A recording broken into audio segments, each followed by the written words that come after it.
मस्त शंकरपाळ्या तयार आहेत। आधी नैवेद्य दाखवून घेऊया। कुठलाही पदार्थ बनवला की तो नैवेद्यासाठी काढून ठेवायचा। आणि तुम्हाला दाखवते, शंकरपाळ्या ही कच्ची आहे, इतकी जाड पाहिजे आणि मग ती शिजल्यावर बघा तुम्ही अशा प्रकारे मस्त होते। आणि तुम्हाला दाखवते की एवढी जाड घेतल्यानंतर आणि इथे छान अशी हे बघा आतून छान होते, बिस्किटासारखी। तर अगदी बिस्किटासारखी होते। तर तुम्ही नक्की ट्राय करा। छोटीशी रेसिपी आहे, बघतोच आहे आपण आता कशा झाल्यात त्या। आणि छान एक कलरच्या होस्तोपर्यंत तळा आणि रेसिपी बघा चला। नमस्कार मैत्रिणींनो, इथे आपण शंकरपाळ्या बनवणार आहे, गोड शंकरपाळ्या, ते पण गव्हाच्या पिठाच्या। तर त्यासाठी मी 1 किलोच्या प्रमाणात पीठ चाळून घेतलेलं आहे। तर हे 1 किलोचं प्रमाण आहे आणि वाटीप्रमाणे 8 वाट्या पीठ आहे। तर पीठ आधी चाळून घ्या। 1 किलो शंकरपाळ्यांसाठी म्हणजे 8 वाट्या इथे आपण जर पीठ घेतलेलं आहे या वाट्यांनी, तर 1.25 वाटी साखर बारीक दळून घेऊया। 1.25 वाटीच्या प्रमाणात साखर दळून घेतो आपण। खूप जास्त घेऊ नका साखर, कारण साखर कमी घेतली तरी चालेल पण जास्त घेऊ नका। आता साखर छान दळून घेऊ। तुम्ही पिठी साखर जर घेणार असाल तर ती पण 1.25 वाटीच्या प्रमाणातच घ्या। साखर दळून घेतलेली आहे आणि इथे 1.25 वाटी जी साखर आहे त्याला 1 वाटी दूध घ्यायचं आहे। मलाईवालं दूध घ्यायचं नाही आहे, अगदी रूम टेम्परेचरचं दूध घ्यायचं आहे आणि 1 वाटी पूर्ण दूध घ्यायचं इथे। आता इथे हे 1 वाटी दूध आणि ही दळलेली साखर सगळं मिश्रण एकजीव करायचं आहे। तुम्ही गरम केलं तरी चालेल, पण आपण इथे साखर पिठी साखर करून घेतली आहे त्यामुळे आपण गरम करत नाही आहे। आणि इथे बघा हे दूध घालून छान असं मिश्रण ढवळून घ्यायचं। हे सगळी साखर दुधामध्ये, तुम्ही दुधाऐवजी पाणी घेतलं तरी चालेल।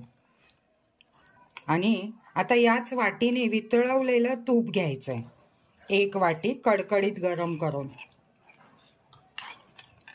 तर आपण तूप गरम करायला ठेवलेलं आहे आणि बघा गरम करण्याची गरज नाही आहे, साखर दळून घेतलेली त्यामुळे छान अशी लगेच मेल्ट होऊन गेली आहे। तर छान अशी एकजीव झालेली आहे। छान या गाठी सगळ्या मोडून घ्यायच्या, ज्या तुम्हाला आता साखरेतल्या दिसत असतील। तुम्ही जर साखर बारीक केली नसेल, म्हणजे पिठी साखर केली नसेल, तर मी नॉर्मल साखरच दळली आहे। तर तुम्ही जर दळली नसेल तर गरम करून घ्या आणि मग ते थंड केल्यावर वापरायचं आहे। हे मिश्रण थंड झाल्याशिवाय पिठात घालायचं नाही आहे। तर इथे आपण असं छान एकजीव करून घेतलं आहे। हे बघा असं झालं पाहिजे, म्हणून प्रमाण फार महत्त्वाचं आहे। प्रमाण लक्षात ठेवा तरच व्यवस्थित होईल। आता याला साईडला करूया। आता या वाटीच्या प्रमाणात वितळवलेलं तूप घ्यायचं आहे आणि छान असं पीठ तुमचं समोर घ्या आणि पिठावर मस्तपैकी आता मोहन घालूया। आणि अगदी चिमूटभर यात मीठ घालायचं आहे, अगदी नखा एवढं, अगदी किंचित असं मीठ घालतोय। मीठ घातल्याने गोडाच्या पदार्थाला चव येते। वेलची पूड घालूया, तुम्हाला आवडत असल्यास घाला। मला आवडते कारण वेलचीची जी शंकरपाळी आहे ना ती खूप सुंदर लागते, त्यामुळे मी वेलची घालते।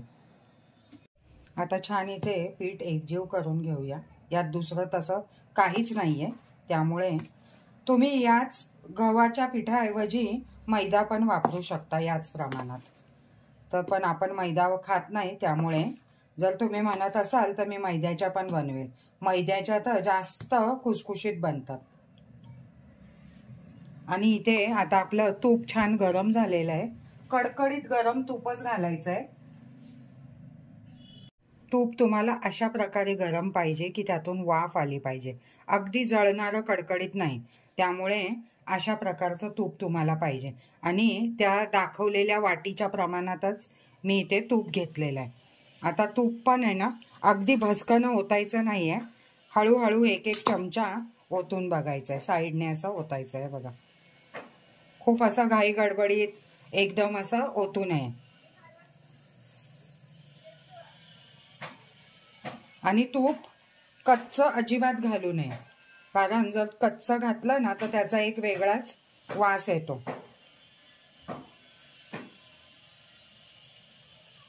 त्यामुळे अशा प्रकारे थोडं थोडं घालून जेणेकरून सगळीकडे लागेल असं. घाई गडबड करू नये. कुठलाही पदार्थ चांगला करायचा असेल आणि वितळवलेलं तूप, डायरेक्टचं तूप वाटीचं प्रमाण घेऊ नये, ते कमी जास्त होऊ शकतं. प्रमाण बिघडलं की शंकरपाळ्या बिघडतात, हे लक्षात ठेवा. आणि इथे मी खपली गहू घेतलाय. तुम्ही विचारू शकता कुठला गहू आहे तो. साधा गहू पण तुम्ही घेऊ शकता. माझ्याकडे खपली गहू होता, म्हणजे मी दरवेळेस शंकरपाळ्यांसाठी तोच गहू वापरते. तर मस्तपैकी मी खपली गहू घेतलेला आहे. आणि इथे बघा मस्त असं तूप तुमचं सगळीकडून घालून झालेलं आहे पूर्ण. आता आपलं हे घरचं तूप आहे, म्हशीचं तूप आहे, तर तुम्हाला जे वापरायचं ते तुम्ही वापरू शकता. त्याचं असं काही बंधन नाही आहे. आणि गरम असल्यामुळे याच्यात लगेच हात घालू नका. छान असं सगळीकडून मिक्स करून 10 मिनिटासाठी याला असंच राहू द्या. आणि 10 मिनिटानंतर पूर्ण व्यवस्थित असं बघा इथे चोळून घ्या.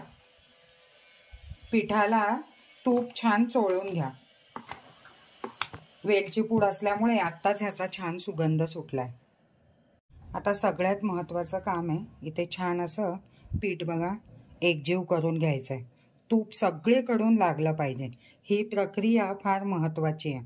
त्याशिवाय दूध आणि साखरेचं मिश्रण घालायचं नाही आहे. आणि हे गरम आहे अजून, त्यामुळे हे एकजीव करून हे थंड करून घ्यायचं आहे आणि मगच दूध साखरेचं मिश्रण घालायचं आहे. नाहीतर काय होतं, याला पाणी सुटतं आणि खूप असं पातळ होतं पीठ. त्यामुळे हे पूर्ण व्यवस्थित थंड झालं पाहिजे. एक एक स्टेप फार महत्त्वाची आहे. तर छान असं बघा इथे लगेच जर मुटकुळा झाला ना, समजायचं छान असं तुमचं मोहन लागलेलं आहे. फार महत्त्वाच्या गोष्टी आहेत ह्या, की या लक्षात असल्या पाहिजेत. त्याशिवाय तुमचा पदार्थ कधीच चांगला होणार नाही. काही पदार्थ चांगले होण्याच्या मागे पेशन्स महत्त्वाचे आहेत, की तुम्ही पेशन्स ठेवले पाहिजे. उगाच घाई गडबड करायची नाही. आणि छान आता इथे आपण पीठ एकजीव करून घेऊया. सगळीकडून लागलं पाहिजे. तुम्हाला पाहिजे तो दोन्ही हाताने करून घ्या. जास्त पीठ असेल, तुम्ही 2 किलोचं घेत असाल तर तसं तसं प्रमाण बदला. कारण काही लोकांच्या घरात शंकरपाळ्या भरपूर आवडतात, त्यामुळे ते 2-2, 3-3 किलोच्या प्रमाणात बनवतात. तर आता इथे बघा छान सगळीकडून पिठाला मोहन लागलेलं आहे, म्हणजे तुपाचं मोहन. आणि हे बघा असा गोळा आला पाहिजे. तर मग तुमच्या शंकरपाळ्या, चकल्या सगळ्याचं मोहन असंच लागलं पाहिजे. हा जर गोळा आला तरच पदार्थ खुसखुशीत होईल, हे लक्षात ठेवा. हा गोळा जर नाही आला तर पदार्थ खुसखुशीत होणार नाही आणि मोहन चांगलं लागलं नाही आहे असं समजा तुम्ही. तर हा कुठलाही मोहन लागण्याची चांगली गॅरंटी आणि पदार्थ खुसखुशीत होण्याची गॅरंटी याच्यावरच आहे. आणि हे सगळे खूप निवांत करण्याचे काम आहेत, त्यामुळे चिडचिड न करता शांतपणे मस्त करा. तर हे मिश्रण थंड होऊ द्या. ह्याला अर्धा तास पण लागू शकतो. तुम्ही आधीच जर हे मिश्रण ह्याच्यात घातलं ना, तर या गरम तुपामुळे याला पाणी सुटेल, म्हणजे या साखरेचं अजून पाणी होईल आणि तुमचं पीठ असं पातळ होईल. तर तसं न करण्यासाठी आपण ह्याला पूर्ण थंड होऊन देऊ. आता छान हे पीठ थंड झालेलं आहे. तुम्हाला सांगते, थंड झाल्याशिवाय आपण हे मिश्रण याच्यात घालणार नाही आहे. त्यामुळे आता थंड झालेल्या पिठामध्ये हे मिश्रण घालायला सुरुवात करूया. सगळ्यात आधी हे मिश्रण छान ढवळून घ्यायचं आहे. साखर खाली नाही बसली पाहिजे, हे लक्षात घ्या. आणि बघा असं झालं पाहिजे, कारण जर हे उरलं ना तर ह्यातली साखर खालीच राहून जाईल. त्यामुळे आपण छान ह्याला ढवळून घेऊया. आणि अगदी थोडं थोडं टाकत सुरुवात करायची. अगदी घाईने भसकन असं टाकायचं नाहीये. त्यामुळे आपण इथे ही जी वाटी आहे ना, या वाटीच्या प्रमाणात घ्यायला सुरुवात करू. आता इथे बघा, हे 2 वाट्या लगभग हे झालेलं आहे. आणि अगदी थोडं थोडं घालायचं आहे, गडबड करायची नाहीये. कारण आधी 1 वाटी घालून घ्यायची आहे आणि मग जसं लागेल तसं. आणि तुम्हाला दाखवते अगदी परफेक्ट 2 वाट्यांच्या प्रमाणात हे झालेलं आहे मिश्रण. हे जर तुम्ही सगळं प्रमाण व्यवस्थित घेतलत ना, तर तुमच्या शंकरपाळ्या खूप छान होतील आणि प्रमाण पण बिघडणार नाही. हे बघा, अगदी परफेक्ट 2 वाट्या असं हे मिश्रण झालेलं आहे. आणि ह्याला ना असं खूप आपल्या पिठासारखं मळायचं नाहीये, म्हणजे खूप स्मूथ मळायचं नाहीये. त्यामुळे आपण आधी गाठी मोडून घेतल्या होत्या तुपाच्या. आणि ओबडधोबड मळायचं ह्याला. तर इथे आपण असं टाकून घेऊया. हे लगभग सगळंच लागणार आहे, त्यामुळे मला नेहमीचा अंदाज आहे, तर मी सगळं घातलेलं आहे. तुम्हाला पहिल्यांदा शंका वाटत असेल तर तुम्ही थोडं थोडं घाला. फक्त सगळं काही एकजीव केलेलं असेल ना, तर गाठी पडत नाही, हे लक्षात ठेवा. आणि छान असं इथे आता मळून घेऊया. जितकं ओबडधोबड राहील तेवढं शंकरपाळ्या छान खुसखुशीत होतील. म्हणजे पाक सगळीकडून लागला पाहिजे. दूध आणि ते जे पाक आहे, तूप आहे, ते सगळीकडून लागलं पाहिजे. पण पीठ असं असलं पाहिजे, असं खूप असं स्मूथ मळलेलं नाही पाहिजे, हे लक्षात घ्या. तुम्हाला जर अजून पाण्याचा हात लागला तर घ्या, पण एवढ्या मापासाठी एवढं ठीक आहे. तर आता आपण हे पीठ छान असं मळून घेऊया. हे बघा, खालून खालून आहे ना असं छान कोरडं पीठ वर काढून घ्या.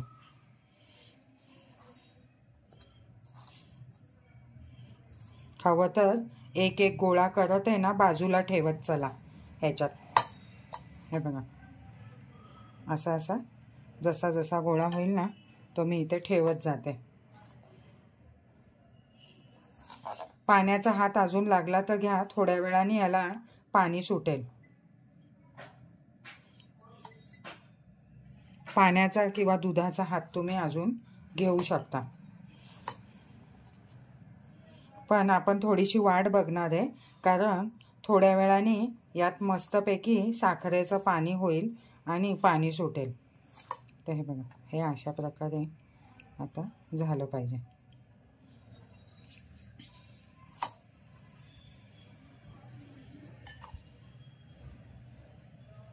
आणि भरपूर शंकरपाळ्या ह्याच्या बनतील.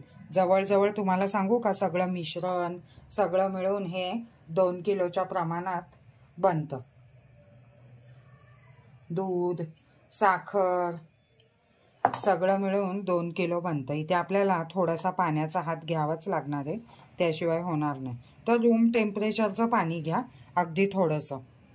इथे मी हेच दुधाचं भांडं धुवून पाणी घेतलेलं आहे. तर थोडं थोडं दुधाचं भांडं धुवून थोडं थोडं पाणी घ्यायचं आहे हातावर. अगदी पुन्हा पाव वाटी पाणी घेतलेलं आहे मी. आता छान पीठ मळून घेते आणि मग तुम्हाला दाखवते. तर छान असं पीठ मळून घेऊया. छान असे ओबडधोबड गोळे मी मळून ठेवलेले आहेत इथे. आणि हे बघा, आता सगळे एकजीव करून घेते. मी ओबडधोबड मळून घेतले होते, तर आता सगळे एकजीव करून घेऊया. आणि त्याच्यानंतर 1 वाटी पाणी आपल्याला इथे लागलेलं आहे. म्हणजे ह्या 2 वाट्यांच्या प्रमाणात दूध साखरेचं मिश्रण झालेलं. पण गव्हाचं पीठ असल्यामुळे 1 वाटी तब्बल पाणी लागलेलं आहे आपल्याला.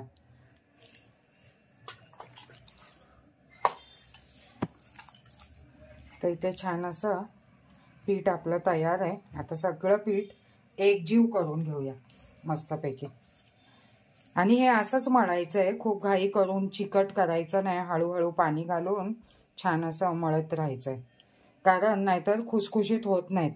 मग त्यासाठी खूप रवा, खूप साखर असं काही खूप घालावं लागतं. तर तसं न करता हळूहळू हळूहळू हे पीठ मळायचं आहे आणि छान पाण्याचा हात घेऊन आता गोळा एकजीव करून घेऊया. आणि ह्या पिठाचं तुम्हाला सांगते छान बिस्किटासारख्या होतील, कारण हे पीठ आपलं आहे खपली गव्हाचं, त्यामुळे तुम्हाला सांगते खूप पौष्टिक अशा शंकरपाळ्या ह्याच्या होणार आहेत. आता बघा पीठ आपण थोडंसं असं ठेवलंय. आता याच सिच्युएशनमध्ये पीठ 15 ते 20 मिनिटासाठी झाकून ठेवूया. हवा लागू द्यायची नाही, नाही तर कडक होईल. तर झाकून ठेवूया. पीठ छान मळून घेतलेलं आहे आणि बघा अशा प्रकारचं पीठ तयार आहे. आणि आता याला 15 मिनिटं ग्लुटन रिलीज होतोपर्यंत, कारण गव्हाच्या पिठामध्ये ग्लुटन असतं, तर ते रिलीज होतोपर्यंत झाकून ठेवूया. पीठ अजिबात उघडं ठेवू नका, नाहीतर पीठ कडक होऊन जाईल. त्यामुळे छान असं झाकून ठेवा. आता पीठ भिजलंय आपलं छान शंकरपाळीचं. तर तेल घ्यायचं आणि तेल कमी नाही घ्यायचं, कारण छान अशी शंकरपाळी सगळीकडून शेकली पाहिजे आणि डुबली गेली पाहिजे, तरच तुमचं शंकरपाळ्या छान होतील. तर इथे आता आपण तेल गरम करून घेऊ. पीठ झाकून ठेवलेलं छान असं मस्त गोळा झालाय. तर आता इथे खाली घेऊया आणि मस्त असे गोळे काढून घेऊ. एक जीव करून ठेवलेलं, त्यामुळे एक एक गोळा घेऊ आणि लाटून घेऊ छान इथे पोलपाटावर. आणि थोडंसं ओबडधोबडच लाटायचं आहे आणि साईड कापून शंकरपाळ्या करायच्या आहेत. तेल छान गरम करून घ्यायचं आहे. आता पीठ पुन्हा झाकून ठेवूया आणि 1 इंचाच्या आकाराच्या अशा आपल्याला लाटून घ्यायच्या आहेत शंकरपाळ्या. त्यामुळे मी खाली कपडा घेतलेला आहे आणि मस्त असं हे बघा, थोडंसं असं हे पीठ आहे ना असं वर खालीच असतं, ओबडधोबडच असतं, अगदी स्मूथ हे होऊ शकत नाही. त्यामुळे काळजी करण्याचं काहीच कारण नाही.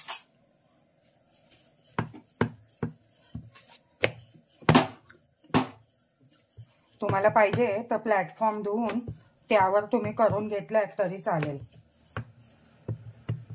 याच्या साईड म्हणजे कडा आपल्याला कट करून घ्याव्या लागतात.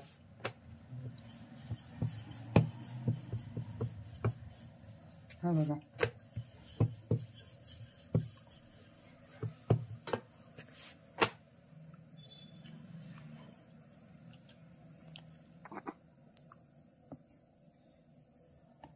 तर मस्तपैकी इथे लाटून झालेलं आहे. तुम्ही सुरीने पण लाटू शकता. आणि हे बघा, मी ना ह्या साईड आहे ना पूर्ण कापून टाकणार आहे.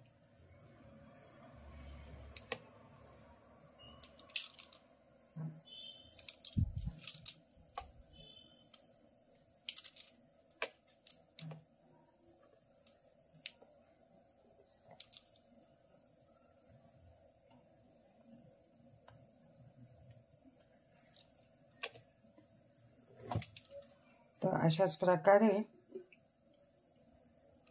छान अशा शंकरपाळ्या करून घ्यायच्या आहेत. तुम्हाला ज्या आकाराच्या हव्या आहेत त्या, छोट्या मोठ्या जशा हव्या आहेत तशा छान छान करून घ्यायच्या. एक आकाराच्या झाल्या पाहिजेत.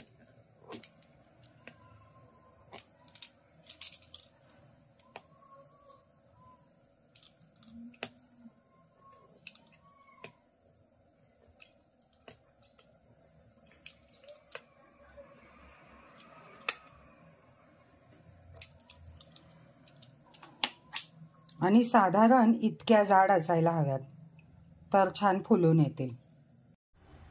तेलावर असा हात घेऊन बघा तेल गरम आहे का. ओला हात आहे माझा, मी बाजूला करते. असं छान गरम आहेत का. आणि बघा एवढ्या जाडीची आपली शंकरपाळी आहे. श्री गणेशाय नमः म्हणून आपण शंकरपाळी त्यात सोडू. तेल किती गरम झालंय हे आपल्याला कळेल, कारण ही फार महत्त्वाची प्रोसेस आहे. थंड तेलामध्ये अजिबात शंकरपाळ्या घालायच्या नाहीत. तेल छान गरम झाल्यावरच घालायच्या आहेत, नाहीतर फुटून जातात किंवा खूप तेल पितात. तर हे लक्षात ठेवायचं आहे. एक शंकरपाळी आपली बघून झाली की मगच आपण दुसरा टाकणार आहे. तर तेल कशा प्रकारे तापलं आहे हे बघायचं आहे आणि मगच अजून शंकरपाळ्या घालायच्या आहेत. तर इथे आपण ज्या लाटलेल्या आहेत त्या ह्याच्यात तेल तापलेलं आहे, त्यामुळे सोडायला सुरुवात करू. जर तुमच्या हातावर येऊ नयेत असं तुम्हाला वाटत असेल तर झाऱ्या ओला तेलामध्ये भिजवून घ्या आणि त्याच्या मागच्या साईडला अशा प्रकारे टाका. त्याच्यात हळूहळू पडत राहतील आणि छान अशा शेकल्या जातील. तुमच्या हातावर पण उडणार नाही.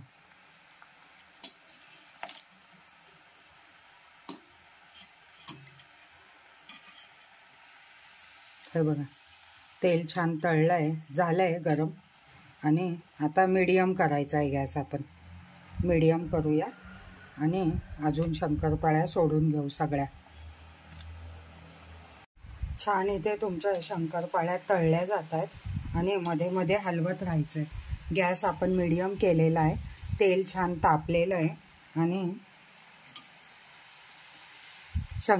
शंकरपाळी लागू नये म्हणून सतत असं ढवळत राहायचं आहे, जेणेकरून तेलाचं टेम्परेचर कमी होत राहतं आणि शंकरपाळी काळी पडत नाही.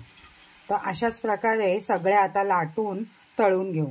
आणि शंकरपाळीची जाडी इतकी ठेवण्याची गरज आहे, हे लक्षात ठेवा. अर्धा इंचापर्यंत शंकरपाळी जाड हवी, तेव्हा छान अशी तळली जाईल. हे बघा मस्त अशा तळल्या जातात. आपण थोड्या मागे पुढे टाकल्या त्यामुळे त्यांना तळायला उशीर लागतोय. तर आता अशाच प्रकारे आपण सगळ्या व्यवस्थित तळून घेऊया.